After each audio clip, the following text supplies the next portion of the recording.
an investor comes to them and say, hey, I want 10% cash on cash return and $100 cash flow property, a lot of agents will be like, I have no idea what that means.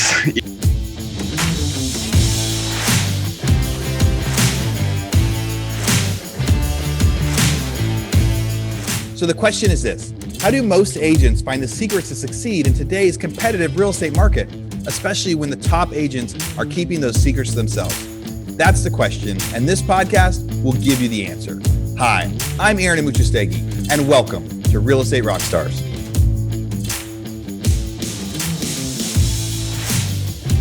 Hey, Real Estate Rockstars, this is Aaron Amuchastegui. I'm pumped to talk to Sean McDonnell today. He's from Surf City, North Carolina. He's a podcast listener, reached out, applied to be on the show. And you guys know, I love getting to talk to people that are fans of the show. So any of you guys that are listening, so many of you reach out and message me and you say, I'm not sure if I can be interviewed yet. I'm not sure if I'm quite at that volume, and you would be surprised. So if you're a listener and you want to get interviewed, reach out to me. Let's talk about it. We'll figure out if you can get on the show and add value. But today is Sean's day. Sean's here to add value. Sean, how's it going, man? Good, Aaron. Really excited to be here. Yeah. So how long have you been listening to the podcast? It's been about a year since I've been listening. Cool. I took over the podcast about 2 years ago. So we still get some people on here that can compare me to Pat or any of the other.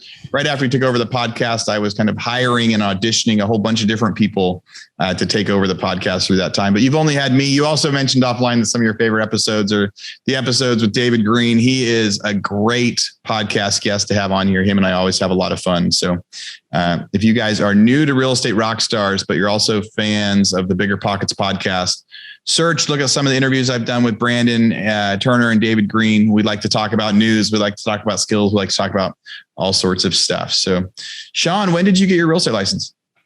I first got licensed in 2019 after I got out of the Marine Corps. So how quickly after you got out of the Marine Corps did you get your license? So I went through the licensing course here in North Carolina when I was actually still active duty on terminal leave. Basically, it's like a month or two before you get out, you can use all of the leave that you've saved up. But I didn't start working full time as an agent until January of 2020. So there was a couple months where I wasn't practicing full time as an agent, but went through the course in 2019. How long were you in the Marine Corps?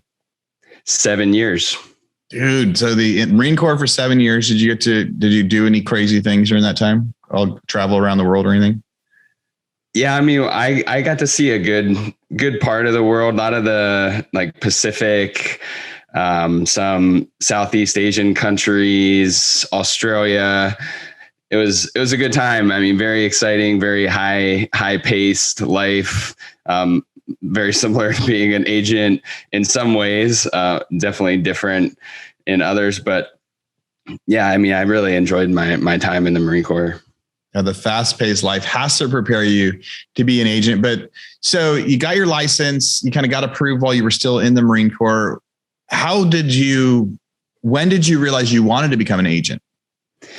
So it was just about a year or so before I got out, and I'll keep this somewhat brief, but my wife, Christina, and we got really interested in real estate investing while I was still active duty. We started investing in real estate in 2017 and just started trying to buy 1 or 2 properties a year. And that's really when I developed a passion for real estate. And I saw the benefits of buying and holding real estate and using it to, build long-term wealth. And then it was pretty clear too. And so 2018, we had our first son, and I knew like at that point, I did not want to do the military for a career, just because there's times where you'll be gone for significant periods of time. I didn't want to miss out on, my kids growing up. And I knew like if I didn't get out and try this whole entrepreneurial thing, then I probably would still be in the Marine Corps and do a career. So I decided to get out and get licensed as an agent. But it really all came from, the investing side and learning about real estate through investing. That's awesome. So 2017, you guys decided you wanted to buy 1 or 2 a year. Did you buy 1 or 2 a year? We bought 1 in 2017, 2 in 2018, and yeah, it's been 2 a year since then. So, right. So just 2 a year, nice and stable growth with that. Do you have a goal for how many houses or how many investments you want to own? So we want to own 10 cash flowing rental properties by 2025. And that's not necessarily going to be enough for us to like retire or get out of the rat race, as people say, but it's really more of just the long-term wealth building plan, getting some passive income. And I know those numbers might not add up having 10 by 2025, but we'll probably sell 1 or 2 in the next couple of years too, and then purchase some better performing properties. But yeah, that's our goal. We don't talk a whole lot about investing, but I want to talk about that for a second before we get into a lot of the agent stuff, because that is so right now, how many rentals do you have? We have 6. So you've got 6. You want to have 10 by 2025. But one of the things you pointed out was if you're buying 2 a year, you would technically have 15 by then. But you've already learned inside the process, like you got to start somewhere with rentals. But then you realize along the way, hey, what I learned with rental investing, I have a lot of rentals. I love it. Investing in real estate is the most fascinating, best thing I think anybody can do, whether you buy 1 a year, 10 a year, or it will add up over time. But when I first got in, I had to get older properties and ones that were a little bit tougher to manage because those tend to have the higher cash flow or the higher return. And I wanted to see that I was making a little bit of money, that after I paid the mortgage off, I was making $300 or $400 a month in rent. But then you also figure out with those properties that sometimes an HVAC goes out, or sometimes a roof goes out, or those older properties. So you talked about, hey, you're going to get to 10 by buying 2 a year, but then trading out a little bit, trading up a little bit. How do you decide which ones you're going to trade up and which ones you're not? Like, do you already have one that you're like, I can't wait to sell this one and trade it for a better one? Yeah, we do. And it was, we wouldn't be here without this first property, though. It was like our accidental investment, but it's just not a very well-performing property. But it's the great thing about real estate is it's such a forgiving asset class that we're still going to do really well with this property, even though we've made nearly every mistake in the books. So yeah, you want me to go into some details on this one? Or yeah, go into some details on it. Sure. So I purchased this house before Christina and I got married, used my VA loan when I got stationed in North Carolina in 2016 and knew nothing about real estate. Looking back on it now, I was probably the dream client for an agent because I was super busy with the Marine Corps. I basically was like, hey, I don't really care what kind of house I want. I just want a house in this city. Here's my price point. And she showed me a couple of houses, my agent did, and I immediately put in like almost the full price offer and got it. And yeah, and it was a very like low stress deal. But once we got married, we moved into it. We found initially the Bigger Pockets podcast and started learning about real estate and rental property investing. I learned how to analyze rental properties, and we ran the numbers on this house. And I was like, oh, this thing could, at least break even, if not cash flow, $100 a month.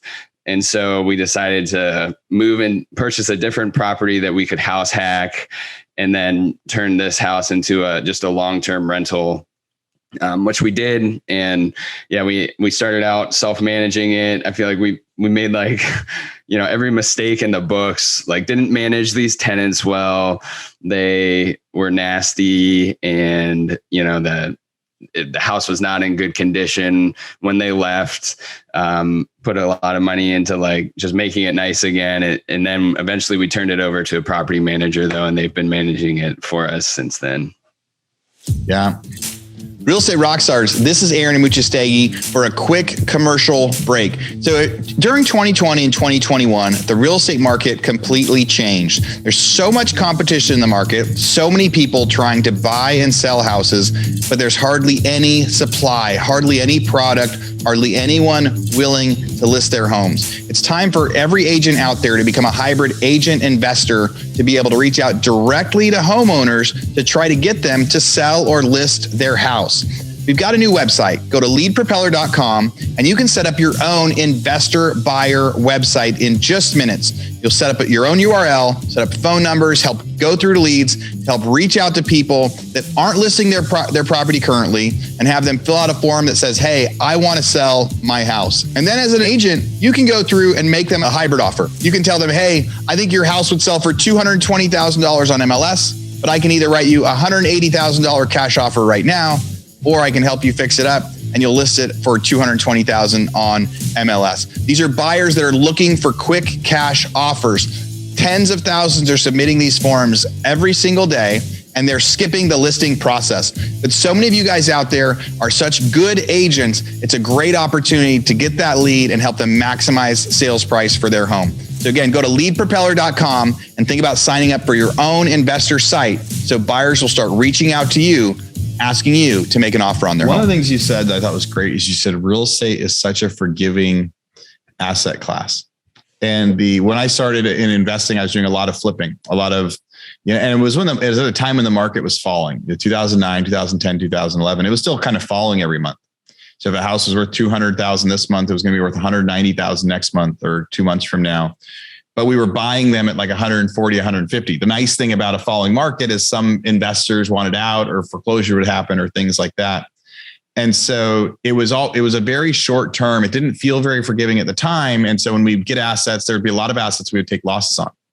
And then because we'd be like, oh, we got the wrong one, let's just sell it and get rid of it. But it's really funny because every single property we ever lost money on, and some of them we lost a ton of money on, had we just thrown a renter in there and lost even $300 or $400 a month, let's say we were taking a rental cash flow loss, we could have sold them a year ago or 2 years ago and still made money on them if we would have just. And then now with the market, I mean, what's happened to the market over the last year is beyond forgiving. It's like now it's just paying spades, and it's like hitting the jackpot, hitting the lottery. So yeah, it's. Real estate is a forgiving class, and agents, as you guys are talking about this too, a lot of you have investor clients, or you need investor clients, or it's something a niche that you've wanted to have. And so some of these little conversations about every investor needs to start somewhere. So as your clients are asking you about that, like, how do you get this first one? Like, the first investment does not have to be a home run. It can be a single, it can be a double, because real estate is a forgiving asset class. And if people have the good job, like you had a VA loan, you had a good job, even if you lost rent for a month or two, you could cover it. It's a little bit tougher. There's been some states over the last year that's been a little bit more nerve-wracking to be a landlord, right? I know a couple smaller landlords in Tennessee that haven't been able to collect rent at all and haven't been able to do any evictions. And when you only own one or two properties and it happens, that gets a little bit scary, but the market, I think, has made up for it. It's a forgiving, fun asset class to get into. So you had started investing while you were active duty. And then somewhere along the line, you said, when you had about a year left, you said, I'm going to get my license too. Was that mostly because you were like, hey, I'm in real estate anyway, and I just love it? Or was it, hey, I'll at least get the commission when we buy our own properties? What was at that time, did you picture being the agent you are today, or running the team like you do today? No, not at all, Aaron. It's funny. Yeah, I initially the plan was for my wife to get her real estate license, and then I would just kind of focus on the investing side. But yeah, I really intended to just use it for ourselves. And then it wasn't too long after I started doing real estate full time, where, I just had, let me back up. After I got my license, there was like 6 months before I started as an agent full time. But during that time, I had a couple just friends and people from my network reach out and want to just buy a house. And so I helped them buy just a primary residence, and I really liked it. I enjoyed it. I loved the people aspect and connecting with people, helping serve people.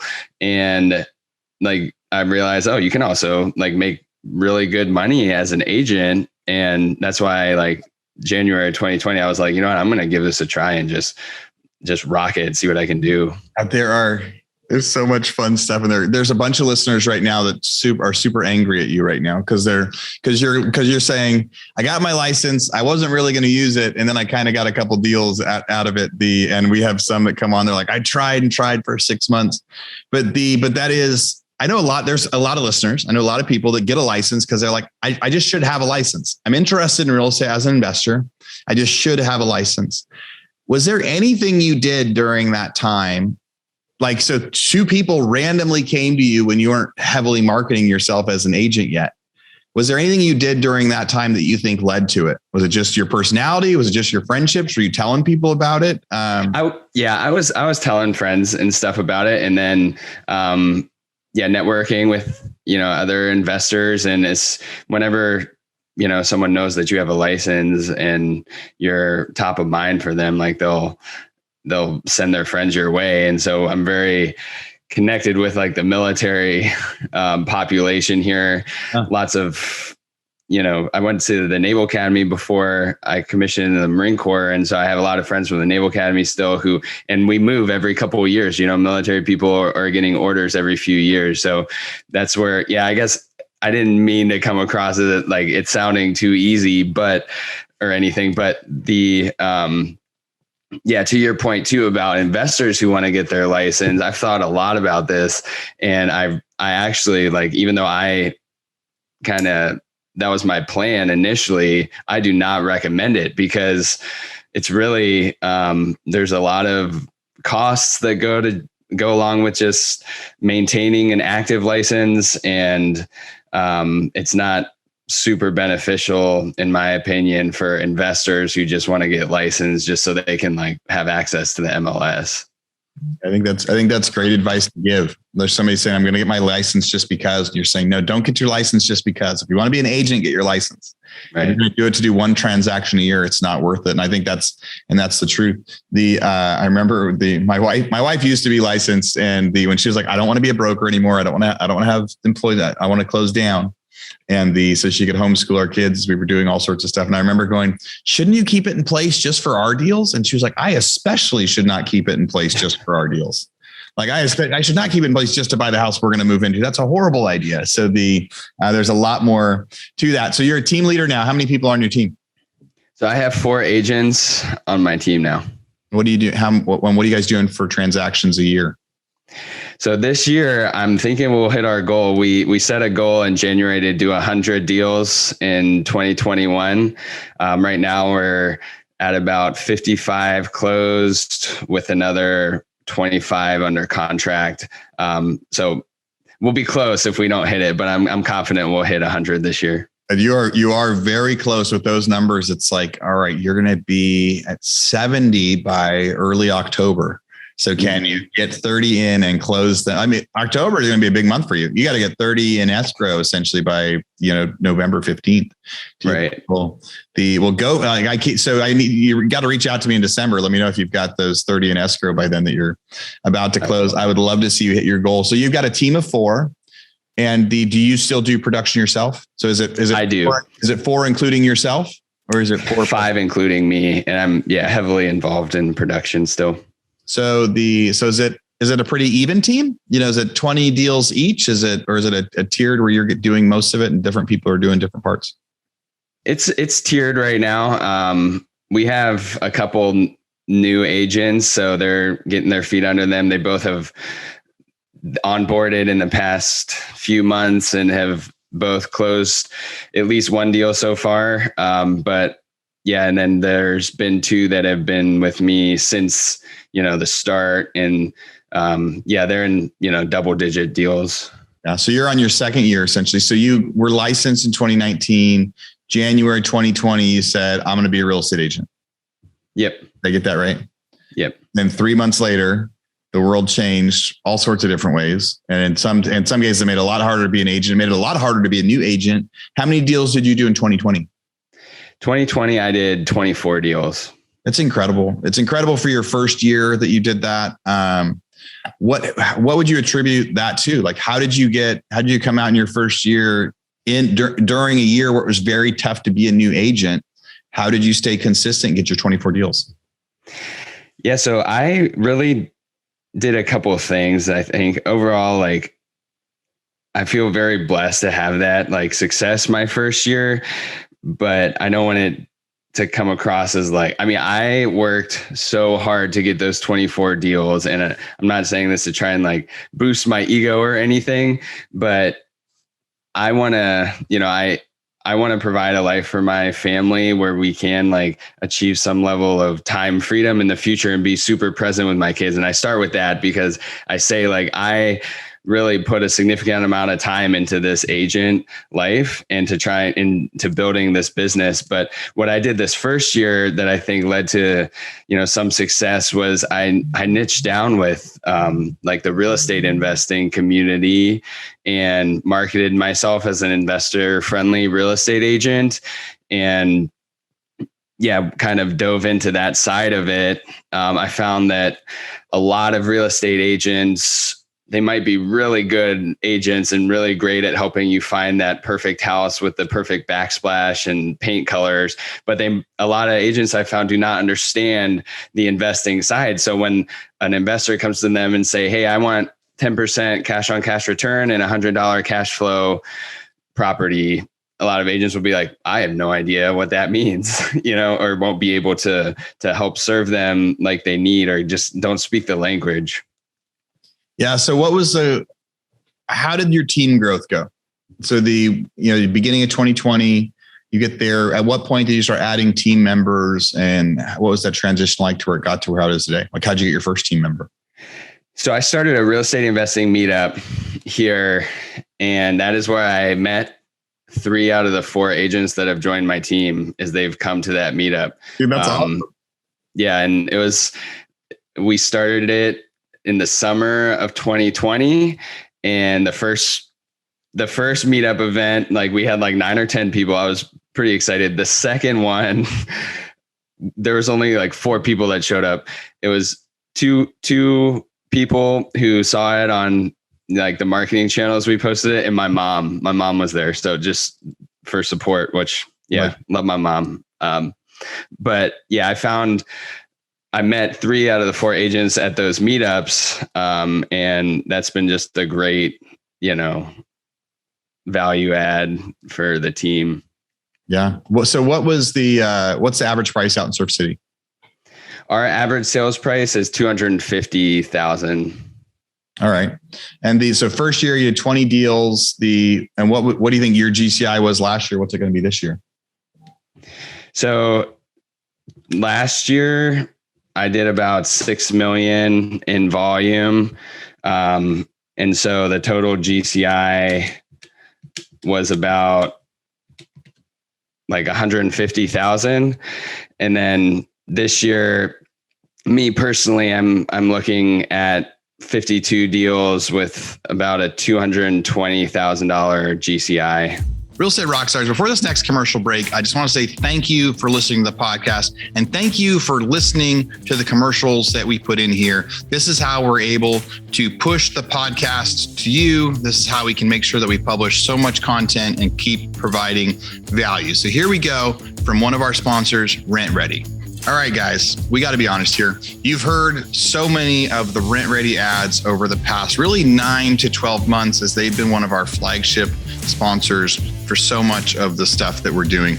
Rent Ready is a property management software, and we've told you about this, truly working to elevate the entire renting experience for landlords and tenants. But this time, this isn't just a boring old podcast ad. I'm not sure how many episodes we're going to run this on, but it's not just to help you maintain and screen tenants and run leases. This podcast ad is actually a secret. So this month, Rent Ready is releasing a game-changing feature that will help you save a whole lot of time and headache when it comes to crunching numbers on your rentals. I don't even know what it is yet. They wanted me to start doing this and said, so while I can't share it yet, make sure that you stay tuned to the Rockstars podcast for that surprise reveal, because we'll have it on good authority that Rent Ready will be letting our listeners know that once top secret feature is ready. So in the meantime, if you're looking to get started on Rent Ready's powerhouse of a platform, I use it for a lot of my stuff. Get signed up, save 50% off on any Rent Ready plan using our special code Rockstar50. So that's 50% off any Rent Ready plan when you sign up using our code Rockstar50 at rentready.com. It's RENTREDI.com. untitled.com using the code Rockstar50 for 50% off any of them. And again, listeners, I got to say, thank you for listening to our sponsor ads. And if you have any interest at all in trying, any property management software, we appreciate it when you go check out our sponsors, especially the ones where I'm telling you about it myself. I was going to pull up a question. So I've had a bunch of people reaching out yesterday with random questions. And as this gal says, hey, you're talking to a lot of people about like how they're succeeding. And we've heard a lot of people say like, I wish I would have known this at this time because I wouldn't have wasted so much money. And you're in this area where over your last 2 years, you've really been growing your business and your admin stuff. And so a question that came out, she said, for a small team leader, how would they recommend structuring their business? Like, meaning, how do they structure? Do they do S corps? Do they do LLCs? How do they worry about like expenses and accounting, and how much of their income are they spending on marketing? I know that's a very like a broad question that I did not prep you with ahead of time. But but what are your thoughts about that as you run your team? Are you running it like a business? Do you think about outbound marketing as an expensive gross? Like, how do you structure all that works? Yeah, I think, it's a great question, and something that I've learned a lot about this past year. I'm still learning a lot about it. And I don't think it's talked about enough among the agent population, but I structured my team. So we're under a larger firm, eXp Realty, but my team is in the business structure side is an LLC that's files as a S corp. So I quickly realized like I'm not smart enough to do these taxes when it comes to even just like our rental property. So we partnered with a solid CPA, and really, that's what I would recommend to agents. Find a good CPA who understands, how to structure real estate agent income and businesses. But we file as a S corp. And so all the commissions funnel through that organization, and then I pay myself out of there. On the expenses side, it's just much more tax advantageous to do this than having like the commissions go straight into like your personal bank account that you use every day. On the expenses side, I would really recommend to any new agent, even if you're not planning on being on a team, write out a business plan early and hold yourself to it and read it every week, if not every day. But it's so important to have your business plan and think through some of this stuff about how much expenses you want to have or what you want to keep it to, because it's a slippery slope where, there's lots of shiny objects. I suffer from the shiny object syndrome all the time, where it's like, oh, there's this new program or this new system. Like, we'll just, it's a write-off. So let's just add it and see what it does. But trying to limit your expenses while still, investing in the good systems is I'd say important. But for me personally, my big expenses for the team, we have overhead, $16,000 overhead of being a part of eXp. That's every year.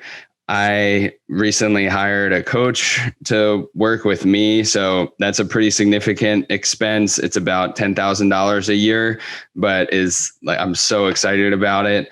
There is, website marketing.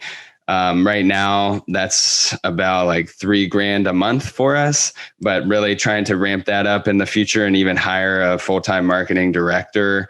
And then we partner with a couple like admin support companies. So there's a transaction coordinator company that we partner with. We pay them a flat fee, $350 per transaction, and then a listing coordinator who we also pay a flat fee for. But those are our major expenses.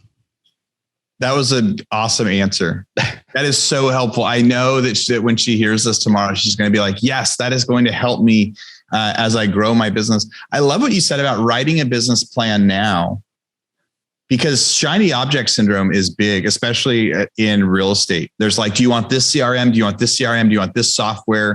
Do you want to get leads from Google? Do you want to get leads from Zillow? Do you want to do open houses? Do you want to do meetups? Do you want to host a real estate meetup? However it is, right? There's ways that people get to other team members, but being able to like just think about it and focus helps you. You can revisit that. You can revisit it every 3 months if you want to, but it'll at least help on the day-to-day decisions of like, no, the business plan is working. When you first wrote your business plan, did you have anybody that you reviewed it with? Did you have a mentor that you went and talked to about it? Or did you just review it with your wife and said, hey, does this sound like did you have anybody that gave you insight on it? Yeah, no, my wife, she is amazing. And the one, that's really the secret to life, right? it sure is. But yeah, she helped me a lot, just work through some of this stuff early in my agent career. And then, so initially I would just kind of run things by her, run the numbers by her, be like, hey, this is what I'm trying to do this year. These are my goals. And she's super supportive, but I also found that, I didn't want my wife to be like my business partner in a sense. Like I want to be married to, I didn't want to be married to my business partner. And so we have worked through kind of like how, each person's roles and responsibilities when it comes to our rental properties. And we've got a great thing going now. But I have a couple accountability partners that I talk with every week and help brainstorm some of this stuff with business plans and goals and everything. Very cool, man. Yeah. That's what my wife says. She never wants to get licensed again because she never wants to work for me again or work with me again. We were not good business partners. Now she can be an advisor, and now she can give me advice on what I'm doing, or she can tell me when like, hey, Aaron, you're looking a little stressed out. Maybe you got to relook at this, or hey, you're doing this. But she knows my habits as she gets to see that. It's funny. We're recording this September 15th. This is actually publishing like a day after we're recording it. But today is tax day for businesses, where we're filing. It's the filing deadline for businesses out there. So your kind of comment about an LLC and S Corp, and we definitely are not CPAs as we give tax advice on here, but I will get some CPAs on here to talk about it. But I do remember early on, so much of the income was kind of 1099 income, which looks really cool because you get it, you put it right in a checking account. If you're just an agent and you're not an entity structure, it looks like it goes up a lot, but then it's tough to expense things properly, and you usually end up owing taxes. And so the advice I give anybody when they're trying to set up a business at all. And then the other thing that would happen too, a lot of young agents, a lot of new agents end up intermixing expenses. So if you're just depositing your commission check into your personal bank account, the same bank account that you do with everything else. And then sometimes they're using a credit card to buy dinner, or sometimes they're using a checking account to buy dinner. And then they're trying to expense this stuff, or they're using it to pay for signs or ads or whatever. It gets complicated.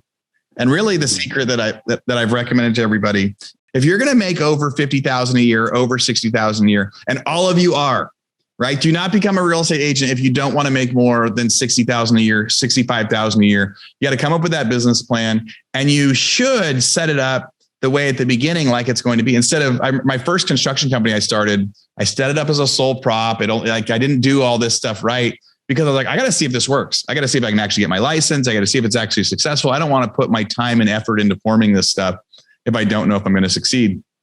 But what I learned after time is set up the LLC or the S Corp, really. And all of them, it's like getting taxed like an S Corp. The benefit of that is if you're going to make more than $65,000 a year, you're going to get this self-employment tax on whatever income you have. So if you make $100,000 as a 1099, you're going to get like a 19% self-employment tax on the rest of your tax. But if you own it as an entity, you pay yourself a salary. So Sean, if he deposits $100,000, he can give himself a salary of $65,000. That salary is going to get that 19% employment tax, but the rest of it isn't, right? That extra 35,000 isn't. And then the benefit of that is you've got its own checking account. I tell people, get your own checking account and the own credit cards. Don't ever use a personal card to expense something in business, like use that account, set up the entity at the beginning and be really diligent with it. Because if you're diligent with it, it makes tax time so much easier at the end of the year. I was digging through stuff today because I'm a procrastinator on all of that. My CPA, John, I love him. And I send a lot of people his way because he's so patient with me as I start messaging him this morning. I'm like, so we going to file my taxes today? But anyway, the setting up that structure with a plan at the beginning, a specific checking account, a specific credit card, you don't intermingle. And I think the way you have it set up right now, I'm so glad that your answer is so much in line with what aligned with what advice I would have given. So now you're in real estate. Now, how are you getting most of your deals today as your team? Yeah, so I'd say our biggest source of buyers is meetups and classes. So teaching events or doing, meetups in our area. And what do you say for that? What do you call your teaching event and how do you get people there?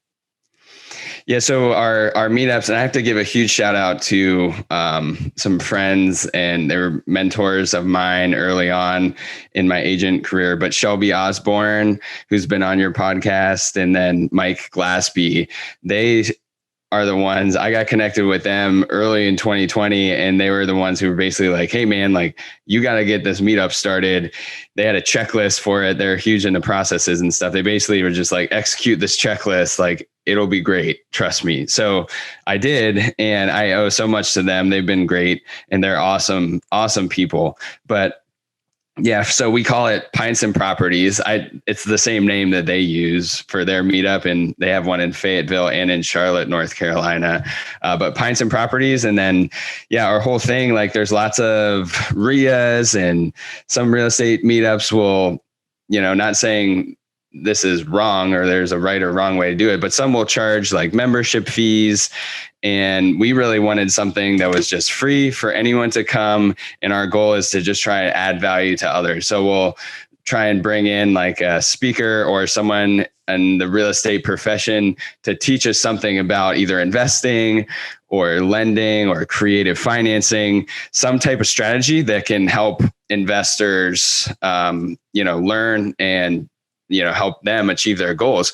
And obviously there's a significant networking aspect to the meetup too. So after the speaker speaks, like people hang around and just network and talk real estate. But that's been a huge source of leads for us, even though like that wasn't really the intent. It was more just like, hey, let's just try and get out there, meet people, add value, network. But it's paid off really well for the team. Hey, Real Estate Rockstars listeners, this is a commercial break, but this is a quick commercial break for you guys. See, have any of you ever wanted to host your own podcast? If any of you guys thought about launching a podcast, but it seemed overwhelming, didn't quite know what to do, something that we're thinking about launching right now, or something that we're starting to launch right now, and I don't know how many people we're going to help with, is we want to find listeners like you that want to launch their own podcast. It seemed a little bit overwhelming on what to do next. And we're going to start a service where we're going to help you guys figure out how to schedule your podcast, how to do the interviews. Our back-end team will do everything that we do for the Real Estate Rockstars podcast. We will edit the show for you. We will publish it. We will help you with your social media and your images to really grow it. So I think our plan right now is, 3 or 4 podcasts a month, for up to 3 or 4 podcasts a month. The cost will be between $500 and $1,000 a month to help you guys publish and launch your own podcast. So if that's something you're interested in, be sure to reach out to us. Go find me on Instagram. Send me a message on there. It's at Aaron Amuchastegui. All right, back to the podcast. When people lead with adding value, the rest follows. It's absolutely. And I think that even back to where at the beginning when you got your license, right? And it's like, not quite sure if you're going to use it yet. If you're a good person, if you're adding value, if you're the one that people can talk to, like it becomes so easy. Pints and I love the meetup idea to get new first-time home buyers. Like the Pints and Properties, I've heard of several people that use that one. Kimberly Meserve's been on the podcast. She's done, hers is called Brews and Buying, is what I was pulling up. Same thing. Let's go to a bar. Let's do alliteration there. Yeah, so hers is Brews and Buying. Your Pints and Properties. It's, hey, let's go to a bar. Let's sit down and hang out. You can ask whatever questions you want. And yes, having a lender speak at one of them, having an escrow speak at one of them, being able to tell people like, because buying a house seems, it's not easy. It's the biggest decision people are making. And it's, well, let's see, it's simple, but you don't want to forget a step. And it's simple, and then having that list and having somebody guide you through that process. And then some people think it's so like there's no chance of buying that they won't even start the conversation of calling that first agent. And the best thing about those meetups is it helps people get confident enough to realize like, okay, this is, there's a lot of steps to do here, but we can do it. Or there's a lot of steps to do here, but there's pros that know how to do that. Well, Sean, this has been awesome talking to you. I want to give you some time to tell me about the internship program that you're doing. Before we hit recording on this, you and I said we're both fans of active military and retired military. I've hired a lot in my business. That was your story as you came out, and there's a lot of programs out there. I mean, I would love it if everybody in active military did exactly what you did. And a few months before they get out, they get licensed. They go through the process, they get licensed so they can hit the ground running. What is the program that you're doing? How does it work out there? Yeah, so it's through SkillBridge, which is a Department of Defense backed program that helps transitioning service members.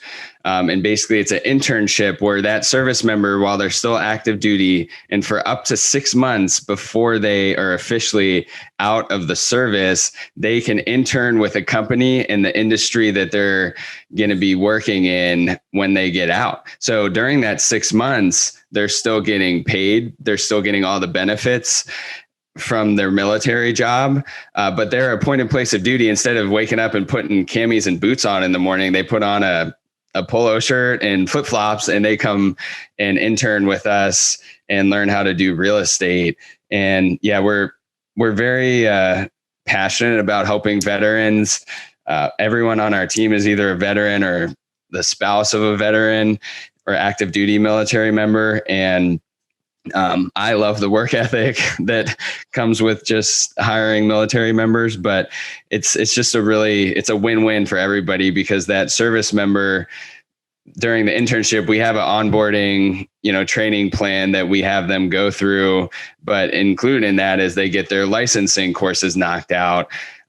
They get all set up with their license so that day one, once they're actually out, they're trained, they're confident, ready to hit the streets and, do deals. Yeah. Well, I love that, man. I think that, so how can someone reach out to you? So if there's somebody in North Carolina wants to take you up on that, or if there's somebody that's in a different state and they want to learn more about it, or a different brokerage that's out and they're saying, hey, we want to try to do that too, to help active duty people as they come out. How should people reach out to you when they have questions about today's show? Yeah, thanks. So they can reach out to me through quietwatersrealtygroup.com, or my email is just my first name, Sean @quietwatersrealtygroup.com. That would be the best place. Cool. So final question before we cut out. I saw this from the notes and I forgot to ask you about it. I don't want to. One of the tips you heard from the podcast, it said it's okay to be assertive as a real estate agent. Figure out when the time is and jump in and jump on it. I just want you to restate that, re-summarize it. What was the tip and how does it apply? Yeah, I think it's a significant purchase, like you were talking about, Aaron, probably the biggest most people will ever make.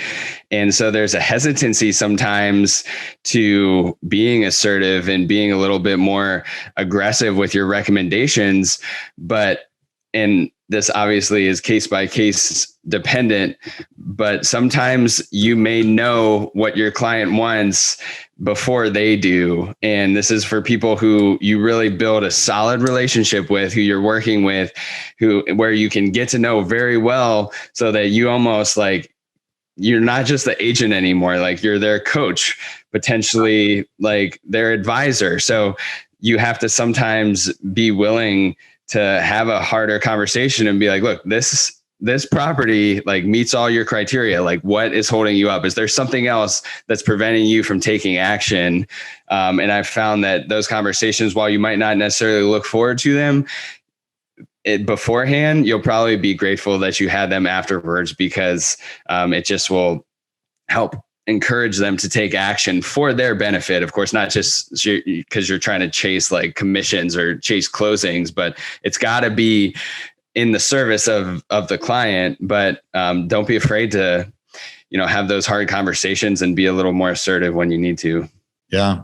Sometimes people don't know how to make the decision. Like they're nervous. It's and they need you as the guide to be able to say, no, this is the right deal. Trust me, this is the time. No, we are supposed to do this at this time. I loved it as you said that and restated. I thought that was such an important thing. Well, Sean, it was great getting to know you today, man. Great to hear how successful you've been in just your first 18 months, or more than that, right? But you're less than 2 years in. By the end of this year, you said you're going to do 100 deals this year. You're on track. I think by next month, you'll have 70, 75 done. I want you to reach out to me, man. Tell me when you get those next ones in escrow so we could see if you hit your 100 unit goal for the year. The Real Estate Rockstars, I hope you guys have loved this. Sean, thank you for coming on the show. Thanks so much, Aaron. And thanks for everything that you do for this community. I love this podcast. It's so valuable and you've really helped so many people through this. And thanks so much for having me on. It was an honor. It is such an honor to get to talk to you, Sean, today. This was a lot of fun. Sean, thanks again for coming on Real Estate Rockstars. Thanks for listening. All right, Real Estate Rockstars. This is Aaron Muchastegui jumping in again to thank you for listening to the show. Hopefully you guys loved listening to that one. And I want to make sure that you know about all of the extra resources that we have. And also we need your help. They say podcasts are free. You get to listen to podcasts for free. But what is the cost of that podcast? I would say if I could beg you to pay anything for that podcast, I would say the cost of the podcast is going and giving a review. So whether you download it on Google or Apple or YouTube or anywhere else, please go give us a review. Say what you liked, what you didn't like. It helps us get better guests. The more reviews, the higher we get in the rankings. Right now, we are the biggest podcast out there for real estate agents, and we want to keep that spot because we know there's lots of podcasts out there. So go give us a review. Also, be sure to go to hibandigital.com. If you liked any of the resources that those real estate agents talked about, we've got a huge video vault of those resources for free. Every penny that comes on the podcast that we interview, they give us something that helps them get their deals or helps them work with their clients. And we put that in the toolbox in our vault for you. So go to hibandigital.com and you can get it. If you're looking for real estate education, go to rebusuniversity.com. We have all sorts of courses in there to help agents succeed in real estate, how to get the listing, how to negotiate deals, how to become an investor, all sorts of different stuff, rebusuniversity.com. And if you want to chat with me, go find me on Instagram. And if you come find me on Instagram, you can send me messages. Tell me what you want to hear. Tell me what you liked, what you didn't like. We try to put a bunch of content out there too. You can find me in 2 different places. It's at rerockstars.com for our Real Estate Rockstars page, or at aaronandmuchastegui.com for my personal Instagram page, where I can chat with you about all sorts of different things. Thanks for listening. We'll see you again soon.